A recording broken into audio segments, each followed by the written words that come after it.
So it's 7:03 p.m. and I'm calling the February 3rd Hamilton Planning Board meeting to order because some of our members are appearing by Zoom.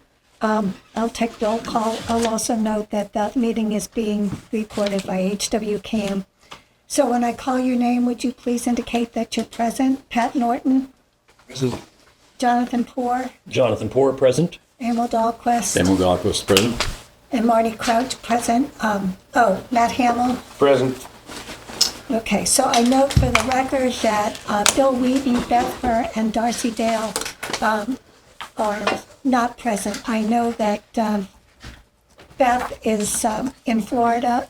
It's her father's memorial service, and Darcy has an important birthday that she's celebrating this evening, and I'm unaware of any reason why Bill isn't here. But we did have minutes to review, but unfortunately, well, I guess just oversight, just one of those things. They don't appear on the agenda. So we will have to consider the 3 sets of minutes at our next meeting. Weren't they on the electronic agenda? They were on the electronic agenda. Does that count? I would. It's safer to just postpone it. Okay, that's fine. question. I think so. Yeah. We've never had public comment on our minutes, That's fine. but there's always a first. So we will just add them to our agenda for the next meeting, which is the 24th. Am I correct? Yes. So we do have a site plan and a stormwater management permit application that was continued to today. And the peer reviewer has completed his review, but the myopia has not had an opportunity to review the peer reviewer's comments. So we will continue those 2 items to our meeting on February 24th. So I'll entertain a motion for a continuance. Yeah. Okay. That's fine. I move that we continue the hearing, the site plan review And and stormwater. stormwater management. Do I have a second? Second. So when I call your name, please indicate your assent. And I note for the record that Bill Wheaton is not now here. So Pat Norton, And Norton, aye. Jonathan Poor, Jonathan Poor, aye. Emil Dahlquist, Samuel Dahlquist, aye. Bill Wheaton, Bill Wheaton, aye. and Marty Crouch, aye. So we will consider the site plan and stormwater management permit application on February 24th. And at that time, I'm sure that myopia will have a chance to respond to the peer reviewer's comments. Do you know, Mark, whether those comments were extensive or whether they were more just clarifications? They're actually in your packets, so they're not too bad. They're 5 pages of comments.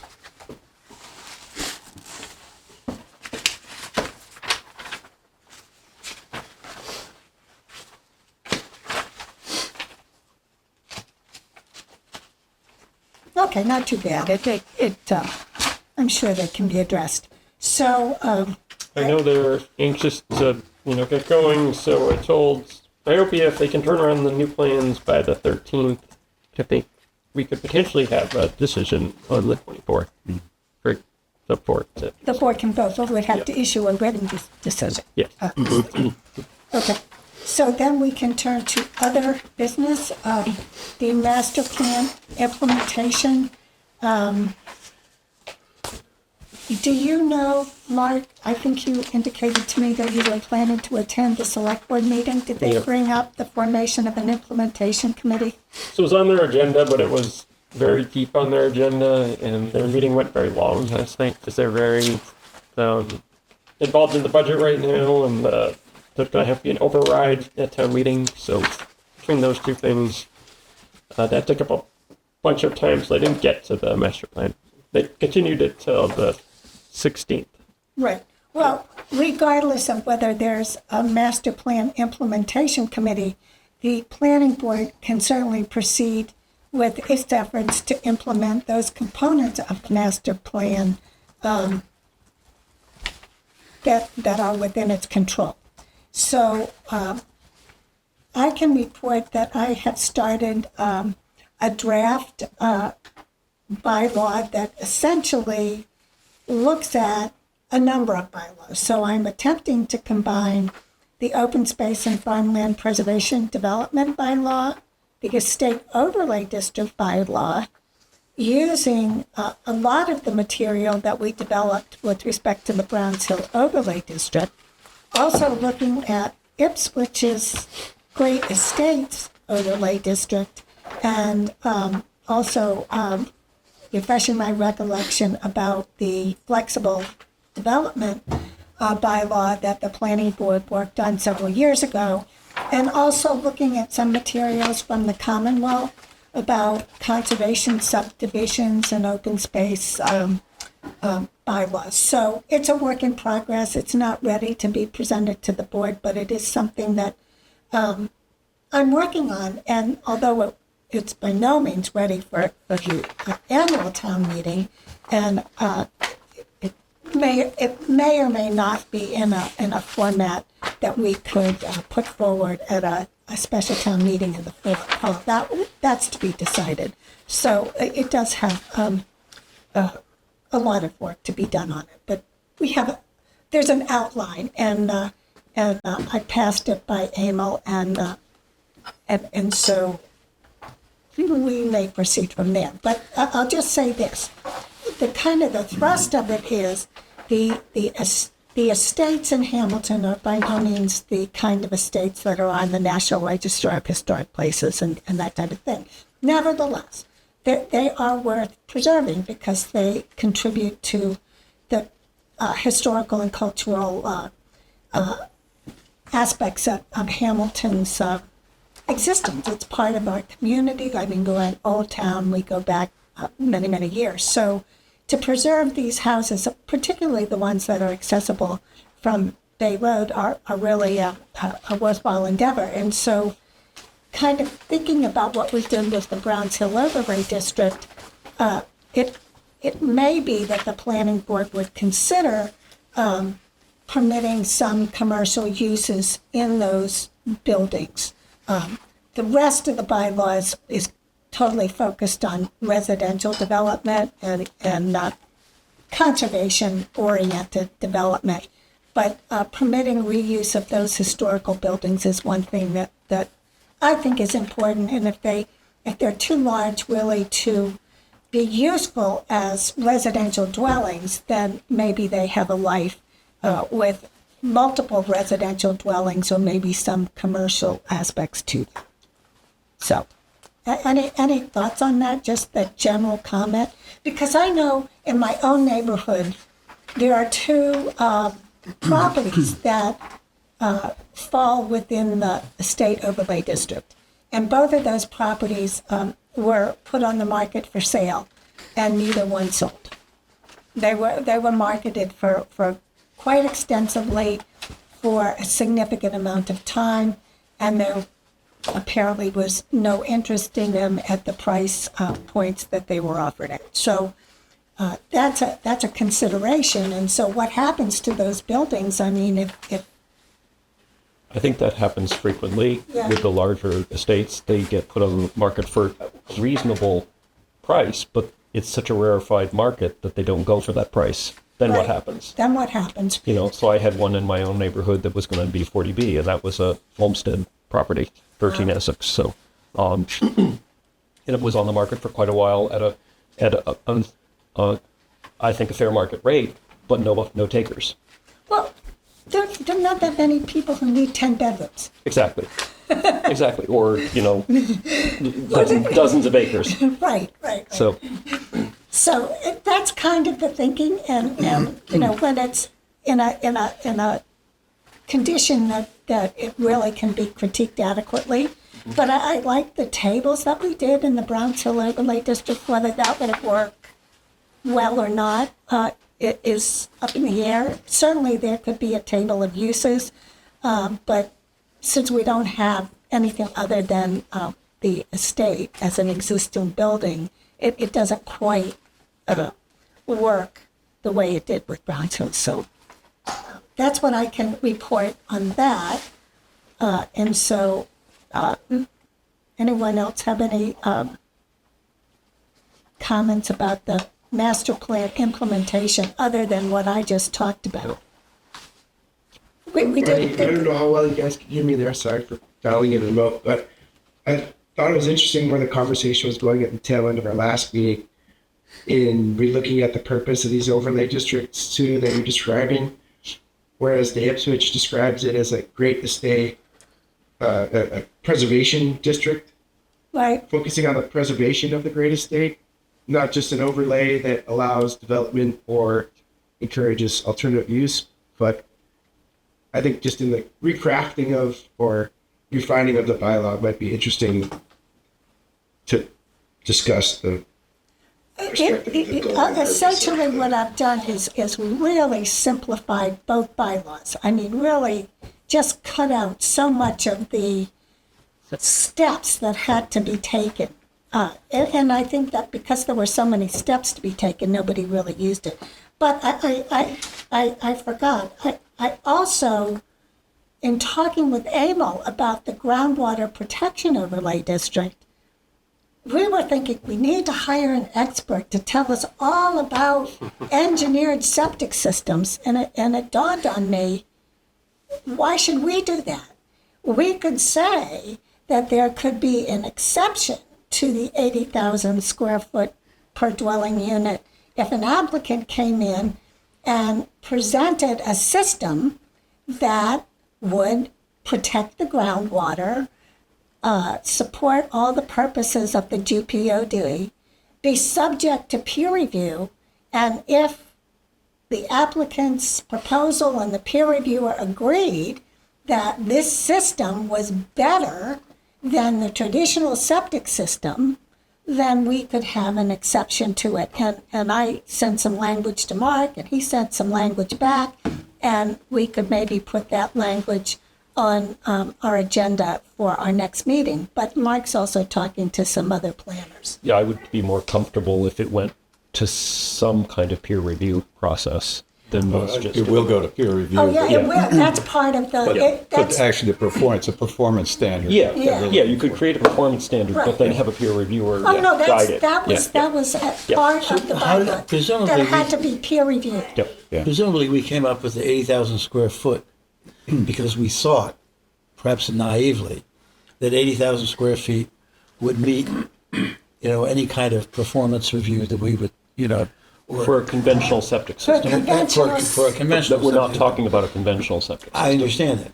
So the question, we could phrase this, if somebody came in at a much higher density, but had a much more sophisticated treatment system that would be equivalent to, or better than. or better than, Yep. the 80,000 square foot, then do we let them do it? It just, Yeah, the wording but- just has to be peer reviewed. Oh, yeah, and, well, that was when I did it, I had certain Right. conditions, So- and one of them was it had to be peer reviewed. So, but in other words, instead of, Oh, I don't mean the application. I think the bylaw needs to be peer yes, reviewed. yes, Yes, oh, yes. yeah. Not just the application. Yeah, but the object was, we were going to spend the town's money to do a lot of digging into what is an engineered system, and it was No, like, oh my it's- God, You can do a performance standard. yeah, so let the applicant pay for the peer Absolutely. peer reviewer to tell us Yeah, this we don't is need good. to engineer their systems for them. We just Right. need to set the We just performance need standards. to set the standard. Right, But they need to be to the right metrics. Yeah. right. That's all. Well, I asked David Smith to look at it, and I don't know if we even want to set a metric because we don't know the Well, number of by bedrooms. metric, or- what I mean is the right state standards. Well, they in would other have words, to comply with Title V and all that kind of stuff. That was another of the conditions that they would have to comply with. Because there's also various tiers. Like when you do a repair, there's a certain performance standard versus when you do a new system that has a different performance Is standard. that under Title V? I don't know exactly where it is, but it's a state law.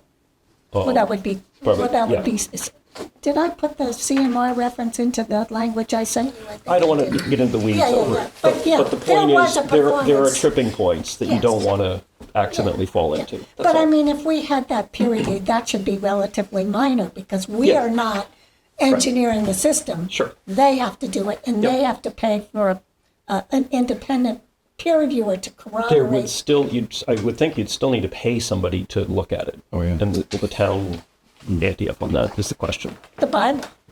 Not draft to draft the bylaw, but to review the bylaw. In other words, if we flesh it out and then have it peer reviewed, that shouldn't be tens of thousands of dollars, but it could be thousands of dollars. Well, I don't know, because we're not setting any standard in it. And you talk to your fellow planners, right?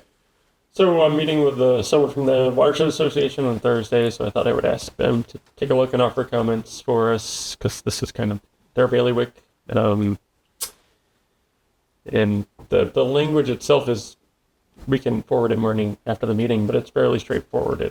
It kind of places the onus on the applicant to prove that the septic will. Yeah, it's the beginning, really. And but I'd like to hear Pat's comments. I know you wanted to say something. I think you ought to look at it too, certainly. And I thought you guys were on the right track to have the language that we set forth in the criteria as part of the bylaw peer review, because you want to make reference to the right elements, and you certainly don't want to craft or guide a technology, one technology over another. But Yeah. I would almost maybe even use more forceful language, like the encouragement of alternative waste. I don't know if you call it wastewater treatment because that's commercial, but waste treatment technologies. And the state has a pretty onerous, a very specific set of permitting guidelines and regulations around what a groundwater discharge permit requires.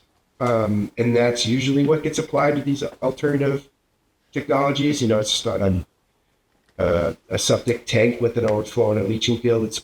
It's a lot more sophisticated technologies and a lot more onerous sampling and upstream and downstream well quality water sampling as well to protect the groundwater. But the state has a very specific permit process for these type of systems.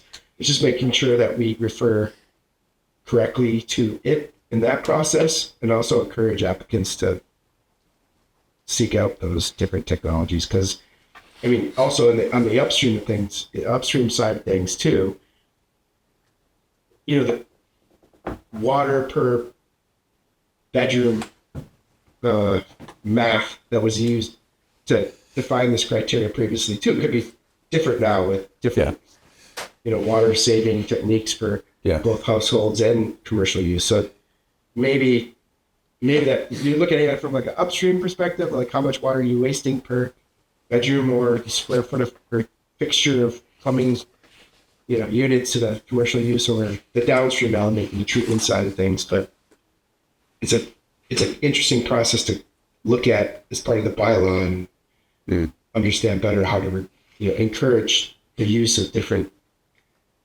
technologies to both minimize waste and also reuse and recycle waste.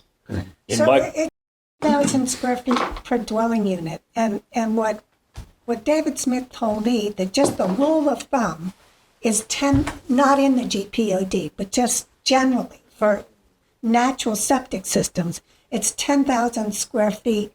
I guess that's the leaching field per bedroom. Because I know when I bought my land, the septic system was already designed for 5 bedrooms. I don't have 5 bedrooms, but I have a really enormous leaching field. It depends on the quality of the ground, really. I had clay. And the number of bedrooms. So when I moved in, Yeah, all clay. the furniture that I was going to buy went to sand for the leaching field. Right. Because it was all clay. It was the first of the nightmare scenarios when you build your own house.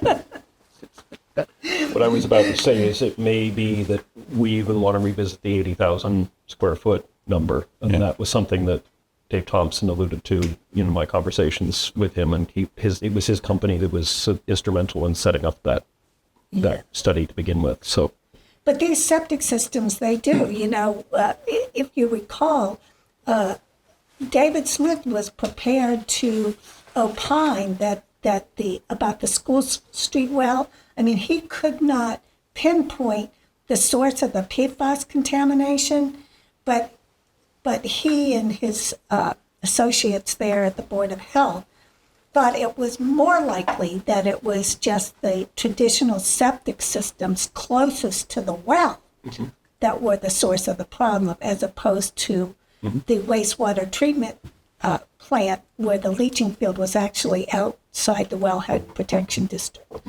But you couldn't prove that.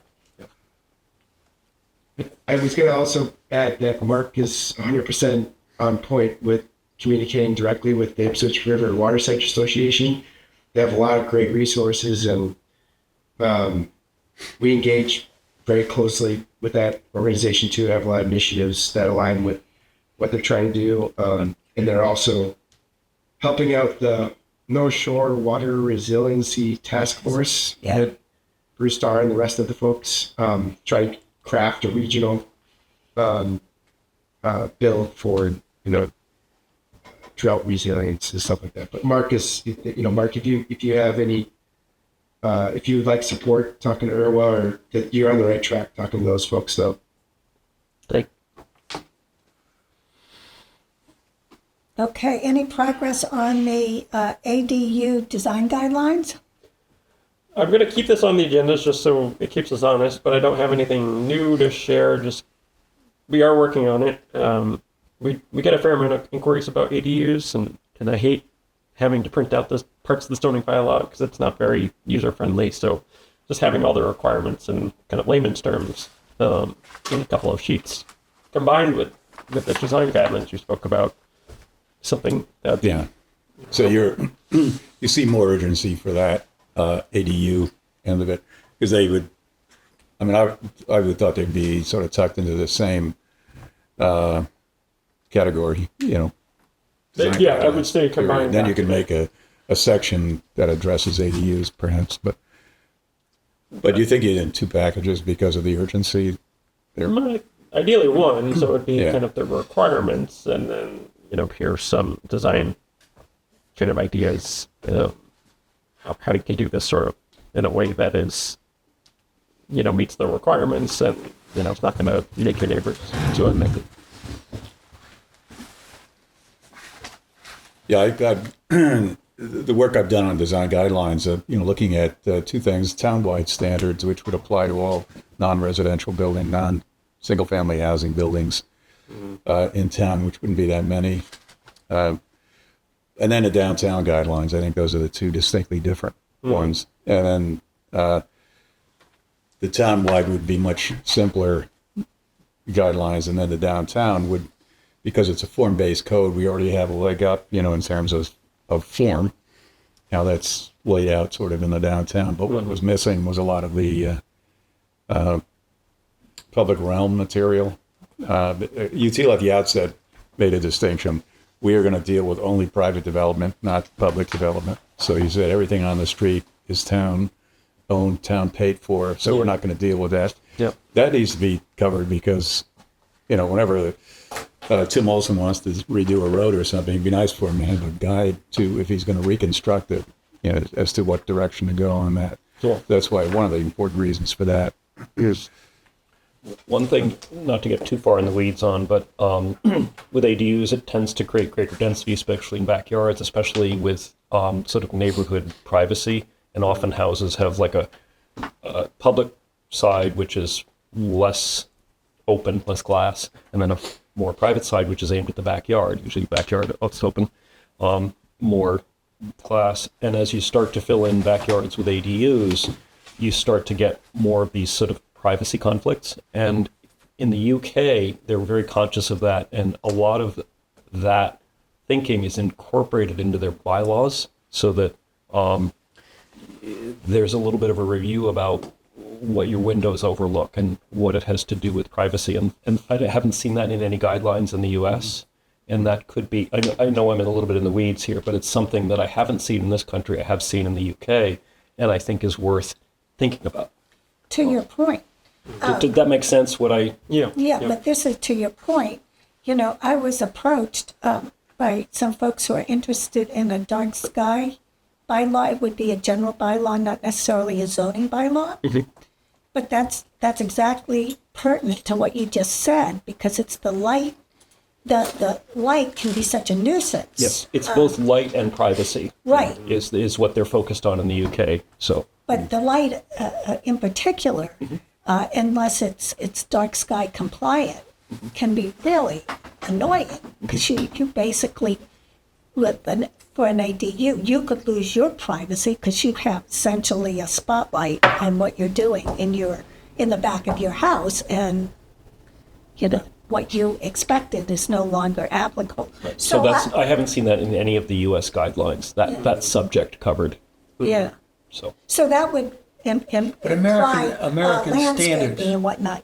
are so much different than the UK. Of course, I'm not trying to So equate many them. UK houses have street frontage right on the street, and there's no setback or very there, and everything is behind. Yes. Whereas American houses are always plopped in the middle. Right, but what I was saying before is usually the street, and again, I don't want to get lost in the weeds, but the street side of a house usually has little punched windows.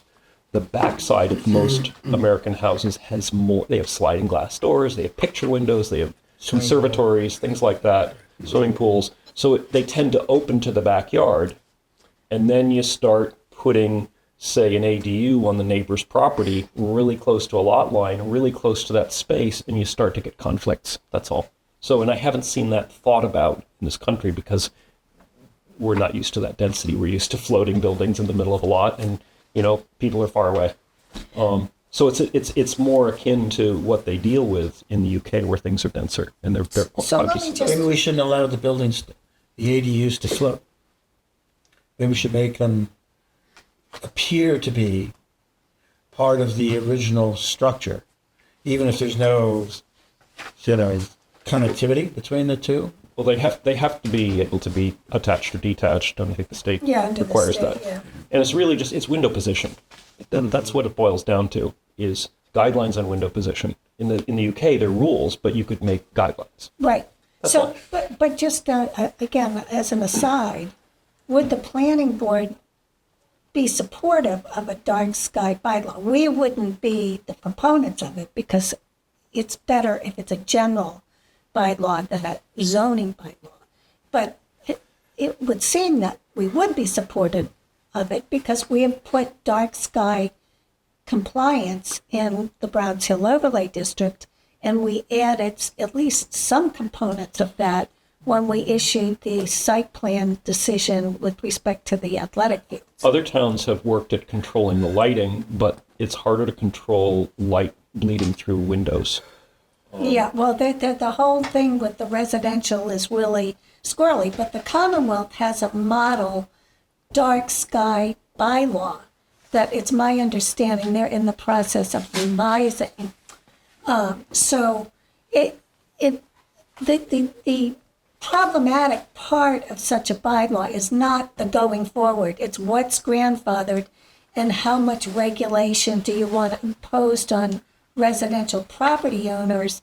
And say on Nantucket, residential property owners, they're only grandfathered in for a period of time, and then the property owners have to come into compliance.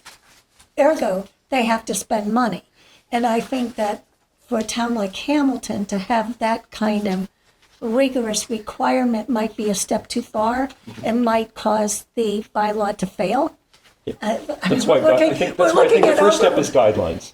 Get the exactly. guidelines solid, and then see if there's anything that can roll. Well, into this the, would into be the a bylaws. bylaw for the town. I understand. It would be guidelines for the ADUs. Yes. But, I mean, you certainly, like in the town center, if we had a dark sky bylaw, then any commercial development could be required to comply with that. And it's But really, it wouldn't be retroactive. right. It's really not so much about seeing the stars in the Milky Way anymore, because I think that ship sailed. I mean, when was the last time you looked up and saw stars, let alone the Milky Yeah, Way? it's more nuisance light to neighbors. Exactly. Which right. is loops around back to my original theme, Right. which is I haven't seen that discussed anywhere. But interestingly enough, Raleigh and Georgetown have some dark sky bylaws. I mean, they're not really sophisticated, but the communities have them already. Pepperell has one. I think they've been a- Nantucket Lincoln has They- one. They've been around a long time, Yeah, 20 years yeah. at least, if not 25, and the dark skies provisions. So I think people, and certainly builders, developers are used to them. Yeah. And they have now become so available. It's not like a rare thing you're looking for a cutoff light. You know, I mean, they're really. Yeah, they're out there. So going forward, I don't think. I don't think there's going to be that much resistance because I think it's No. something people will understand, the nuisance Yeah, aspect. yeah. So I don't think that'll be too much of a I problem. think it's the grandfather provisions that have to be. But that could be along the lines of the building code. You know, when Yeah. you need to upgrade everything to. Yeah, to a certain like if level. you Yeah. change 50% of your building or something like that, then you have to comply. That's the only part that I think Yeah. would be controversial. But the rest of it, I don't see any real pushback on something like that. I would think that'd be an easy vote, but maybe not. Well, no, Yeah. I actually think so too. Yeah. So, That's a work in progress. Yes. Just the last thing on Jonathan was on saying about the ADU and the nuisance issues. The guidelines would be just that right? They're advisory. They're not regulatory. Right. So it'd be part of a discussion you have with a developer on doing a property. They could say, well, thanks to your Yep. thoughts, we're going to do it differently. absolutely, yep. Yeah, that'll be then, because the difficulty we would have, because the state has mandated you can't make it more difficult to build an ADU. But than a I'm regular house. dealing with a client right now who's doing an ADU. But I wonder if that should apply to every house then, you know, in other words. Absolutely, yes. Yeah, So- it should be a general design guideline. I'm thinking of, you know, just west of Willow Street. Yeah. Those lots are like 10,000, 7,000 Yeah. square feet. And I mean, you're in your neighbor's Yes. So, sightlines. you know, and not everybody just sort of blows that off. I'm dealing with a client right now who's doing an ADU in a very, very tight site. And I gave them two options. One, you know, had more usable space, and the other one was like under 400 square feet. You know, it was like smaller than a two-car garage. And they opted for the smaller one to be more neighborly. When I showed them what the implications were to the neighbor, they said, "Oh, we don't want to do that to the neighbor." But they wouldn't have known that Yeah. if somebody didn't point it out. And that's where the guidelines. That's the come. benefit. That's You the can- benefit of you the can use guidelines. persuasion to do the right Yes. thing. Right. Yes, yeah. and I didn't even have to persuade them. I just pointed it out. You could Yeah. do this, or you could do this. This is more neighborly. This is less neighborly. Right. Which would you like to do? We'd like to be more neighborly. Would we consider doing this as part of the site plan review bylaw, rather that part of the zoning dealing with site plan review, as opposed to a separate ADU? Because it is advisory. That's a good. Yeah, and it rather could, it than could be a create component of another that. bylaw. Sure. Yeah. We have a section within site plan review dealing with ADUs. I don't think ADUs are subject to site plan review. I think you'd have to do it for new residences as well. Yeah. You can't have a Yes. stricter standard. Right. Yes. You know, which was to your point, Emil. You know, it Yeah. makes sense for everybody. There is a site plan review though, isn't there, for ADUs? No, it's the building inspector. The, ADUs are special. Yeah. So, but again, I think the thing is, if you have really strong guidelines that feel constructive and not constrictive, people will look at them. yeah, they want to see what the options are Yeah. and then make Yeah. their own decision. Well, Yeah. for site plan review, you could add a dark sky component. Yeah. That's what I think Raleigh did. That's a pretty good idea. Then do it that But way. what the people I'm talking to, they're thinking about a general bylaw, just like the stormwater management bylaw. Or like you know, like an ordinance, maybe Yeah, like a yeah. Like- noise ordinance. Yeah, part of the town's general bylaws, just like the conservation bylaw, the stormwater management bylaw, it would be a dark sky bylaw applicable to the entire town. We did when we were writing the bylaw. I've seen a lot of bad ADUs, so I try to structure the regulations around not having bad ADUs. So like in the front yard or with a separate driveway or with a garage, if you already have a garage, it's a little bit overkill in my opinion. It looks like a separate house, not like an ADU. I think roof pitch is really important. So some of that we got into the bylaw itself, and I remember KP Law told us you're not going to get that through the state, and most of it got through the state. There was one thing about we couldn't prohibit like a just not a trailer, but like a pre-constructed or something. Right. As long as it's affixed to the ground, I think it's a building. It's not a trailer. That was the one area they struck, but they let us keep the front yard prohibition, the driveway prohibition. So some of that is in the bylaw, at least kind of protecting ourselves from bad ADUs.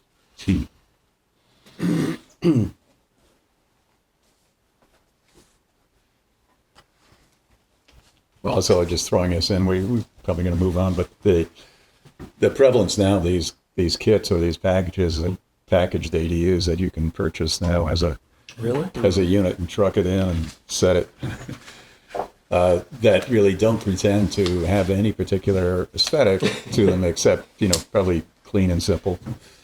Not to offend anybody is sort of the approach to design anything. But, I mean, some are neat, but that really complicates things too. Yeah. So it's not as if you have control of the contractor building what you want to have done there. No. But a series of questions for folks to answer, I think, will get them on the right track. And I think we talked about this before. You start with, like, where's south? Where do you enter this from? What's its relationship to your open space? You answer a series of questions, and then there can be some simple outcomes of that. Really basic starting points so that the thing's facing in the right direction. Yeah. That kind of thing. Well, Mark, you raised the issue of Airbnbs in town, and I know with respect to the ADUs, we prohibited short-term rentals. Yes. So we have no prohibition against Airbnbs in Hamilton, but by the same token, we don't permit them. So if it's not specifically permitted, the rule of thumb is, if you will, it's prohibited, but we don't specifically prohibit Airbnbs. And I don't know what your thinking is on that. Well, we do for ADUs, and I know the building inspector has taken the position it's not in the bylaws, so it's by default it's prohibited. So that's kind of the town's. But if an objection comes from a neighbor, then it has to be dealt with, or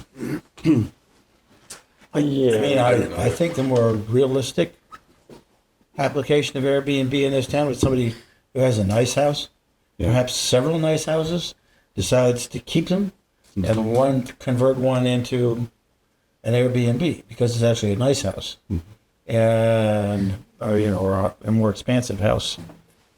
I cannot see for some reason regulating that.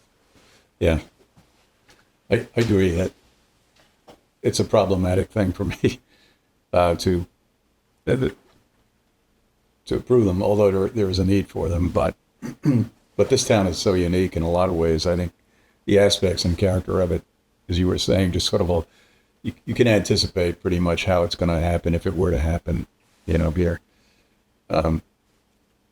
But it's more of a problem in sort of destination towns. Yeah. Like seaside towns, things like that. And it's a problem where outside developers who have nothing to do with the town start buying up properties. Yeah. It's a problem on Nantucket. Yeah, even private equities buying up properties. Yeah, absentee owners on properties. That's the problem. Right. That's the problem. It also lowers or it takes a huge part of the housing stock out of circulation. Absolutely. Yeah. And for the most part, probably they stay empty. Yes. But Hamilton isn't really a destination town. No. It's a veteran community. That's what I mean. So it might not be a problem that we need to solve. It might, we might have 2 Airbnbs and they fly under the radar. Yeah. And we don't, we don't go looking for them, so we don't scour Airbnb for, short-term rentals. It's if someone makes a complaint that. Yep. So if you go searching for them, Airbnbs, we had some relatives visiting who were interested in getting one here in town, and Whether they are available. I get about a half dozen or so. in town, No, I know. really? Goodness. Really? If you go on the web, you can find them? Yeah, through Airbnb or Through Airbnb. or VRBO. Yeah. Yeah, VRBO. The only real trouble with Airbnbs is when kids rent them and have parties. Yes, That's and when that, they become a and problem. that is a real problem again in the destination towns. Yeah. You know, I lived in Annisquam for 20 years, and some of the biggest, most beautiful estate homes were bought up by out-of-town folks and turned into Airbnbs, and there'd be these week-long parties, and then it would be empty, and there'd be squatters coming in. And one across the street where squatters were there for a month before anybody realized it.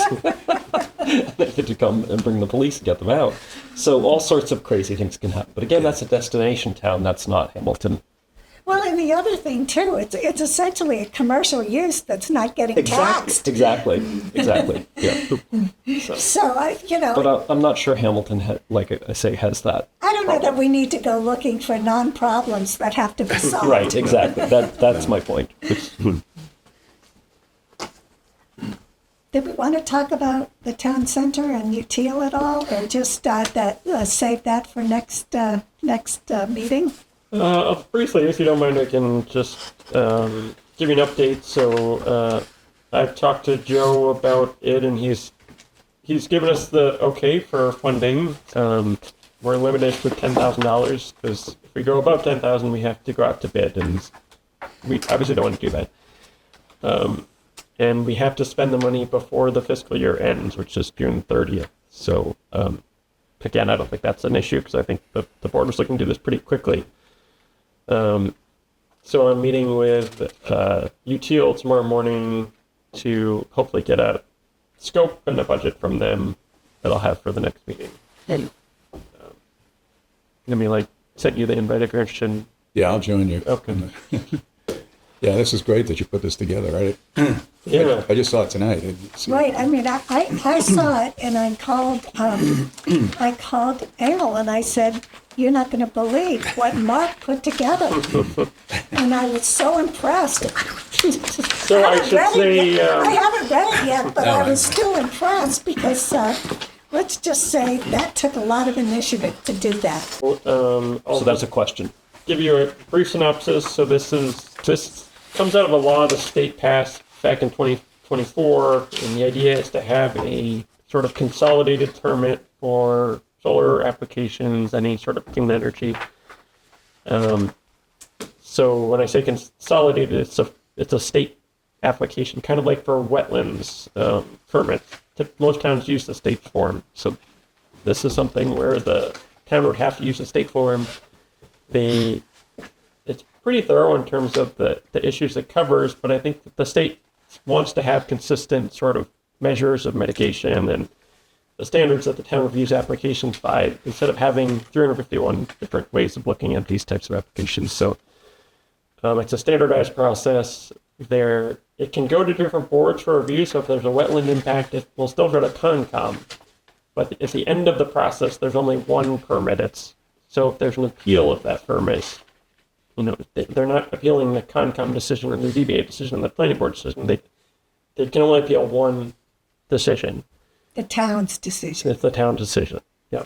So And then is it as of right? I mean, subject to site plan review? Is that it the doesn't have to be. It can be. special permit? It can be special permit. Yeah. So a puzzle with something like this is that there could, on a complex project, there could potentially be many, many stakeholders looking at it. Mm-hmm. And the question always is, do you do it sequentially or simultaneously, concurrently? Mm-hmm. And that's always kind of thorny because if one stakeholder modifies something and it affects another stakeholder's interests, if you do it concurrently, it's a free-for-all. But if you do it sequentially, it could take forever if it's a complex project and it has to go through multiple stakeholders. So that's why my question is, what does this mean to us? What does it, how would we orchestrate this so that it is neither a free-for-all where it's conflicting stakeholder information, nor does it drag out? Yeah, and also, because this is really new to me, what are we talking about here? How big can these facilities be? And can they be in residential areas? I mean, I get solar panels on buildings, but windmills and some of the other things. So I guess for me, I have to start with really at the most elemental level. how big are we talking about? These are denominated small. How small is small? And I assume it's not optional for a town to have this bylaw. I assume that to comply with the law, you have to adopt the bylaw. Yeah. So is this something that could impact neighborhoods, or is this something that'll be out on Tobacco Road in that area that is really only Landfill. suitable Yeah. for some It looks type like of it goes down to industrial? neighborhoods all the way. I mean, Yeah, if you look at like section 3.1, small, less than 25 kilowatts. Residential. I mean, it looks like it's meant to cover the entire spectrum. Which again, to my point, there could be really simple applications, but there could be really complex applications. And if the stakeholders go through it sequentially, it takes forever. And there's a 12-month limit on this. yeah, no, it would have to happen concurrently. Yeah. So anyway, it's a puzzle to me how this gets, how the town We have no implements control this. over this now. No. It's not an ancillary. I mean, if you put it on your roof, we have no control.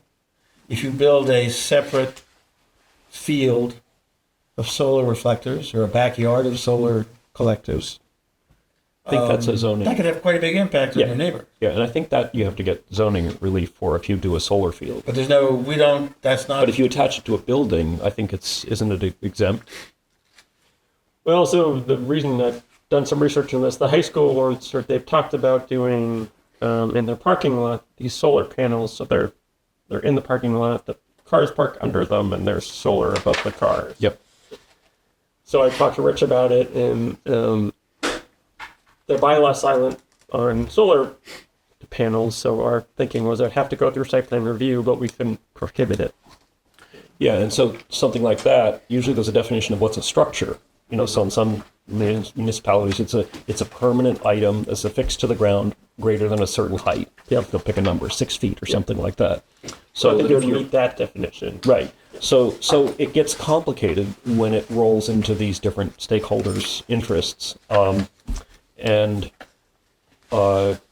this is quite I think, a complex analysis to look at this and figure out what does it mean to us. Right, and what would it mean if you saw Yeah. big solar arrays over the parking lot in the high school? That would certainly not, You know, that's just Be one. That's just one. aesthetically appealing. That's just one example. well, I know, but But that it's a would not very be real very example. aesthetically appealing. It would be quite unsightly. It would obscure the building, which is not an architectural masterpiece to begin with, but There are plenty of precedents for that in Europe, done well in parking facilities. So that's not a new idea. but in the front, in the back of the building is No, one thing. in main parking lots, there's quite a precedent for that in Europe, but not in this country. Does the high school have flat roofs on a lot of surfaces? Yeah. So you can also do it on the We roof, do it but up there. but that's not the point of this. The point of this is don't get in the way, but still do your work. You know, so it's the state's regs are very clear that it still has to comply with all your bylaws and all your regulations, but you can't get in the way of it. You can't stop it just because you don't like it. And it needs to go through quickly. It's a 12-month 12 months, yeah. 12-month time fuse on it. Yeah.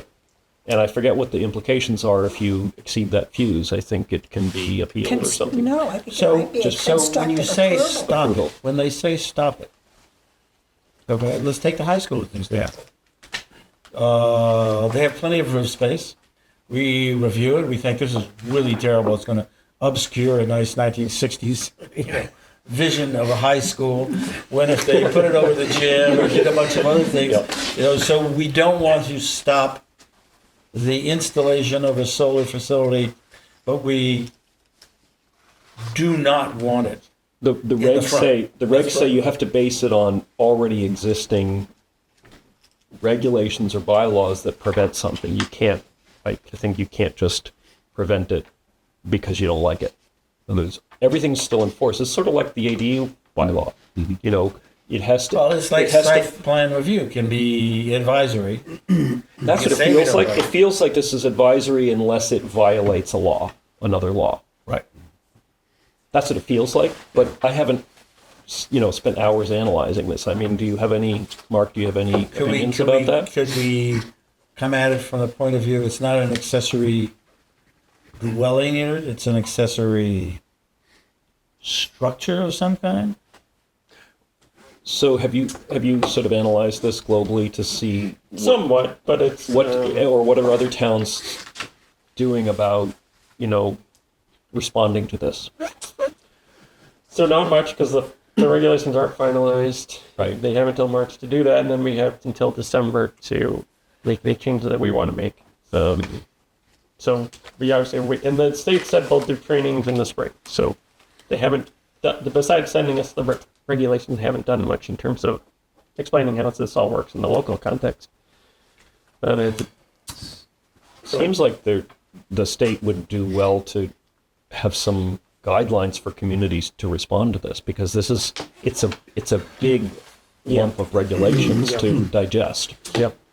Well, and it covers multiple things. Oh yes, yes. It's not It's just multiple solar things and panels. so many stakeholders. It affects so many stakeholders in the process. With setbacks have an impact. So if I want to put one of these things with, 5 feet from my neighbor's lot line, and the setbacks are 10. Do setbacks apply to just housings, or do they apply to sheds and other kinds of, ancillary structures, and thereby also encompass banks of solar collectors? Depends how we define structure. I don't know off the top of my head, but I believe in most communities are considered structures that to meet the setbacks. And then you can have, sometimes have a separate solar bylaw where they talk about what the setbacks are for solar. Okay. Our town, if you have an accessory building like a tool shed or a storage shed, Doesn't count? in the R1A zone, the setback side yard, rear yard, 15 feet.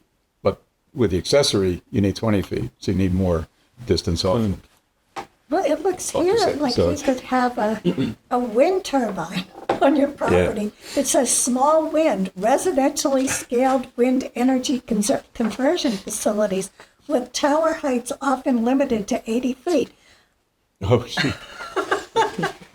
This is a big deal. This whole thing is a I'm big thinking People deal. might move And if the blades ever came So, off. I like think they the did state on really Nantucket. needs- You could be Yeah. dead. this to me is actually far more impactful ADUs. than ADUs or 3-4 MBTA communities. Oh, absolutely. Although I don't think that, I think it's a practical. Not here necessarily, but Does the but state statewide. require Yeah. Statewide.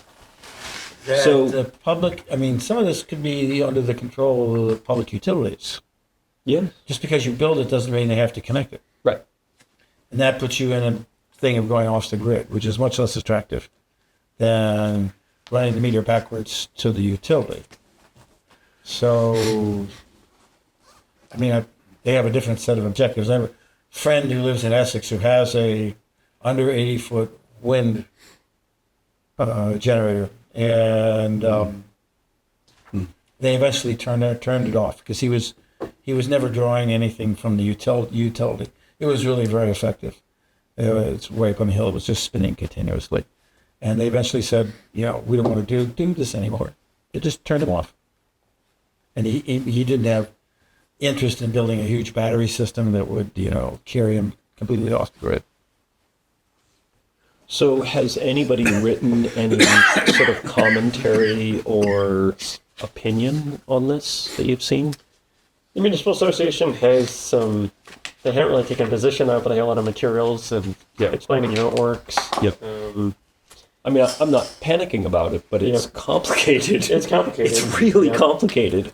It's interesting because, some of the things are more strict than what, there's this whole section on pre-filing. You have to go through this pre-filing process where the applicant's required to hold a public hearing, notify the abutters before they even submit the application to the town, which is interesting. We don't require that for other applications, and I'm not sure how that would work, because we would have a public hearing for the special permit or site plan. So do we have two public hearings? I'm not sure how this works with the local So there's a lot to sort of unpack. But And to Bill's question, what are the thresholds here? You know, that's not super clear what the thresholds are of applicability.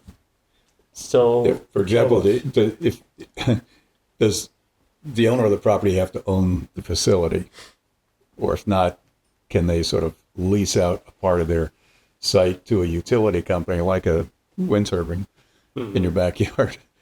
Or I think you could if the owner would have to. so when they say facility, it doesn't mean owned by that particular property owner. It's like a device. It's a device. It's a device, or a process. It's a process or a device, and it doesn't. It's silent on who controls it. We do nothing. I'm going to see. There's a house next to the soccer field on Sagamore Street. That one day had two very noticeable 20-foot high, 45-degree angled banks of solar collectors. I mean, changed that part of the neighborhood. There's a very low density area, so nobody really is objecting. But driving along the street, you go, "Whoa, what's that?" You know, and then back to sort of what we're talking about with ADUs, or more Airbnbs rather, is what happens if it becomes opportunistic, where it's not an owner, it's not even anybody from the area, it's just somebody buying some property and installing a system that's easily permittable because the state says it needs to be permittable. What does that mean? Yeah. So to me, there's layers and layers and layers of questions that are not addressed here. Of course, I'm just looking at this. Applicants shall utilize the site suitability mapping tool, and you get a suitability score, but they don't tell you what the cutoff is. Right. I mean, Yes. No. This is what's way the score that lets you Yeah. go forward versus this the one is that's a way hard more stop? complicated and has bigger potential long-term implications than anything we've dealt with yet. It is confusing because that score comes from the state. Yes. Right, So right. it's- Right. But they also talk about you don't want to impact wildlife or this or that or the other, and they're very sensitive to wetlands and that type of thing. So to my point earlier is there's so many possible stakeholders involved that also many of them could be in opposition to one another. The stakeholders Oh, in opposition to one another. Yeah. It's sort of like a crazy example of one was that I dealt with was under coastal zone management, which is one arm of the government. There's something called designated port sort of division, which is water dependent use, like a commercial seaport. And then there's a colonial era law, Chapter 91, which is public access for fishing, fowling, and recreation. Those are both monitored by coastal zone management. And when you look at both those laws, which could apply to the same property, they're absolutely in opposition to each other. So, and you can literally tie a regulatory process into a permanent knot where nothing can happen because of these opposing bylaws. And nobody has resolved it. And they're in the same department, coastal zone management. So I see this as potentially tying situations getting tied into a knot that are unresolvable. It's interesting, but it's complicated. Is my point. Yeah, am I right? And I read this quickly. I confess I got a little bogged down here. But if a decision isn't reached in 12 months, is it a constructive approval, the way we have in some of our... That's my understanding, although 40B, the affordable housing, it's supposed to be 6 months, and that never happens. Usually the applicant grants. Right. So I'm not sure how this would work in practice. Right. The applicant could agree to waive that. Well, you wonder, Bill, if you were talking about those solar arrays, whether they would be subject to this type of regulation, and that the people who put them up were kind of out on a limb. Well, the town would have to get more specific about, for example, defining a structure. Right. And what defines a structure? Yeah. It's not just a building, and then again, the state is leaning on the fact that it has to comply with existing bylaws. You can't make special exceptions or special restrictions for it. It has to Right. follow all the bylaws. But what it means to me is you almost have to go through every one of your general regulations, your town bylaws and your zoning bylaws, and put it through this lens of best case, worst case scenario, and figure out, what does this mean? Which to me is a colossal task. Well, And maybe I'm overreacting, but that's my initial read of this. and you're right, but before I even get to where you are, I really don't understand the actual size and scale That's of what I'm saying. they're Is talking about. to Bill's point, what's the trigger? What's the trigger threshold? what's It's not clear. small? If the What's trigger small? threshold is unclear. What's small? And I mean, tying it to megawatts produced doesn't really give you a picture of how big it is. Yeah. So N is not a good threshold, Yeah. metric. So anyway, I don't mean to be alarmist here, but I am rather confused and overwhelmed. Jonathan, I don't think you're the only one. I was just poking around. The Mass Municipal Association submitted some comments on this during the comment period. I haven't read the full regulation, but I guess one section 29.02 designates the town clerk as the default person to receive these. The MMA is recommending, and I think this goes directly to your point of like, who are the stakeholders? How do you figure that out? Yeah. And sorry to say this, Mark, but the Oh, planning director or the building There you go. should be Decide the yourself. person to, I guess, be the quarterback for this. But that is a huge task to undertake. Literally, the question is it concurrent or sequential? And if it's sequential, what sequence? Right. And what has to hold up what to get to what? Right. There are towns now that have more complicated permitting processes, and sometimes, like right now, I'm dealing in Gloucester, an average building permit can take 6 months. 6 months to get a simple building permit because it's sequential. It goes through all of the town departments, one by one, and it isn't even coordinated. Like engineering is separate from DPW. So stormwater is in two pieces, so it's looked at under two purviews and things like that. So, and that's just ordinary, building permit. This is far more complicated. Yeah. Far more complicated. Yeah, it is. And It's 12 months is like a blip in time for what they're talking about here. If somebody actually comes and buys one of these great estates and says, let's do a wind farm and a solar farm, But Well, yeah. if it's a private equity who finds that it's beneficial, Right. why not? Well, I would think that the wind would create, the wind turbines would create noise. Oh yeah, they do, Yeah. and they sometimes fall apart. Well, yeah, They did that one did in Gloucester, and they haven't fixed it. I think it's tied up I in a think lawsuit. one did in Nantucket. Yep. Just flew off. Yep, nobody was hurt, but Yeah, they could have been. yep. Yeah. So anyway, Oh, boy. I reiterate that I'm confused and overwhelmed. So And that's saying something. Is there another board or commission in the town list that would be interested in this? So the Concom, for sure. Well, Concom would be in the The Environmental Impact Environmental Committee. Impact Committee. I wonder. ZBA. Yeah. I wonder if there should be kind of a joint thinking at some Select board. Yep. select board. Well, if you said the Commonwealth is going to provide someone to educate the public, I think that's a first step. Those are, I well, mean, it's claim they're going to give training. Yeah, I mean, can't imagine some of these small facilities I mean, in downtown Hamilton. I mean, I it's support just- the impulse. It's Oh, just yeah, the yeah. execution is like my head is spinning.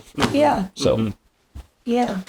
Yeah, the match comment, the first draft had, you have to have like a local government representative, and the requirements had the town clerk be the de facto. And it's a really, that was a poor job where you have to like respond within 30 days that the application's complete, and weeks, it's like, if you had two of these applications, it'd be a full-time job for the town clerk. Well, should have to hire an assistant. Yes. And we don't have that in our budget. Yes. So I- anyway, I think I'm safe on that, since we're cutting things and going to an so override. we'd be very curious as this unfolds if you share more information on Yeah. as far as Yes. comments, execution, guidance, Right. um, And what other towns, implementation. what other towns are implementations. doing, what Yes. other towns are Yeah, doing. and- yes. and We'll- that kind Working of in stuff. progress. Okay. Oh, So I didn't mean to alarm folks, but I did look at this and think about it a little bit. right. So I think, am I safe in saying we have nothing for the April town meeting warrant? I don't think we're, Yeah, the select board's looking to close that warrant at their next meeting on the 17th. So they just let me know if there was any zoning. We obviously have had a lot of zoning changes in the last year, so I wasn't expecting anything. But no, but from December 9th to today, we're just getting organized to tackle some of our projects, so no. It's just, everything we're starting is kind of new out of the box, so there ain't nothing.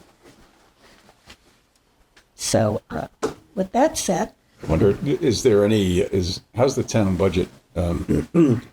Is there anything allocated for the planning board, budget-wise, for the coming year?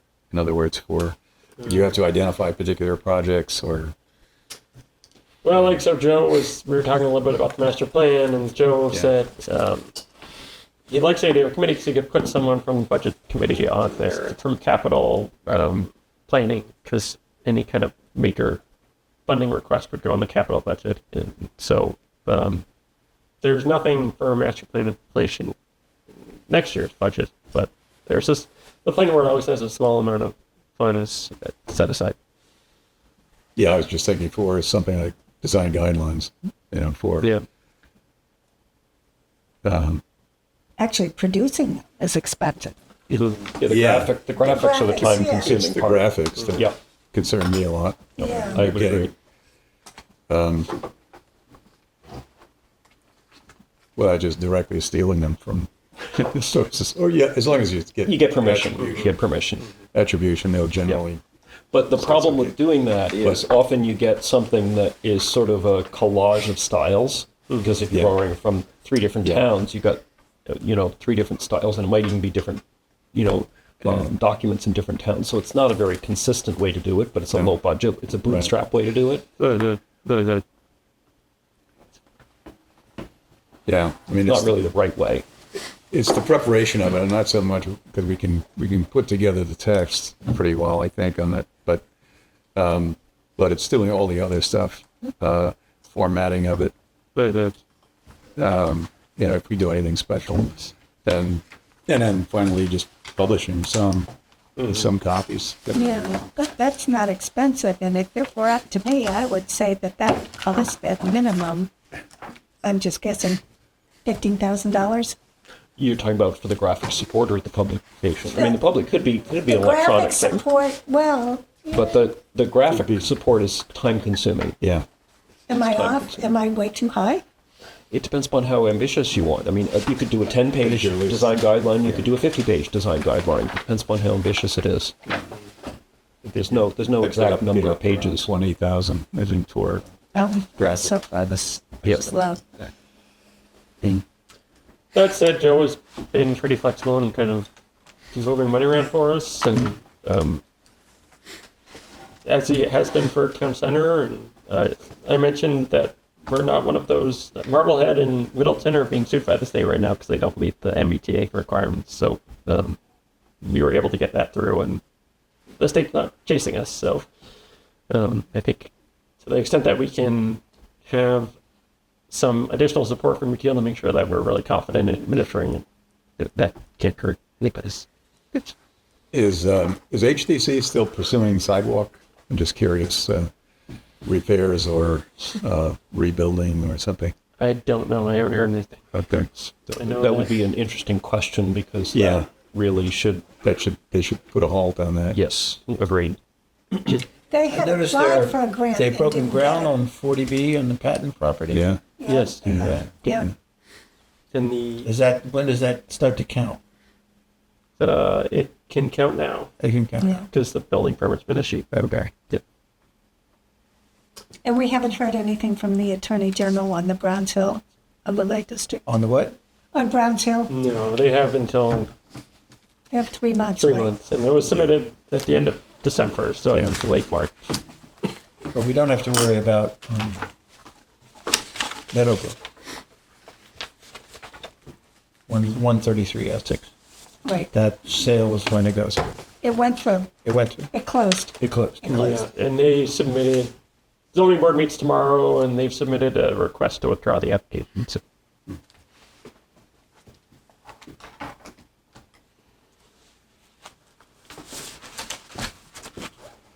So I drove the other day through some street called Margaret Street, which is this little street that backs up onto the Miles River and looks right over at the Myopia building.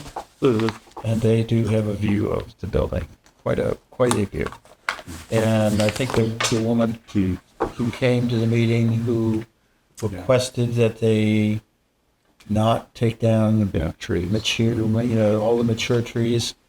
I think we should support that in site plan. Yeah. And I think she my- talked about lighting too. Did she talk about lighting? She mentioned lighting. They said lighting was not going to be a problem. It was all going to be straight down. I think that the fellow from Myopia did confirm that they don't intend to take down any trees. Yeah. We should double check I drove that. down that street just to see how visible it was across the marsh, and in the wintertime it was right with it. But to Bill's point, maybe we just emphasize that in The how dark we, sky? Just to say how we something. write it up. Yeah, just emphasize it. Absolutely. Yep. I'd like to Put the also trees, see just emphasize. Yeah, yeah. cuts on the lighting fixtures that Yeah. they're proposing. Yeah. They're saying that they're full cutoff, but I actually would like to see the manufacturer's literature on it, just to check it out. So we We could ask them for. put it in our file, just so that we Yeah. have that. Maybe we can. some details for the light. Yeah, we can stick it in file with that, so it gives us satisfaction that yes, because Yep. What's it's one person. It also might be good just to have on file if it turns out to be a really should always good be. light. We can always recommend Exactly. it to other people. Because they were putting it on the face of the building, the lighting. Right. And so I'm curious how that's going to actually. Well, that stuff tends to change almost yearly. Yeah. You find something you like and then it's gone. Yeah. Yes.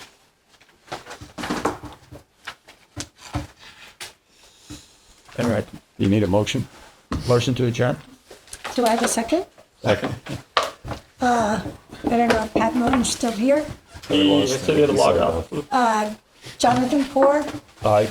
Emma Dahlquist, All right. Bill Wheaton, Aye. and Marty Croce.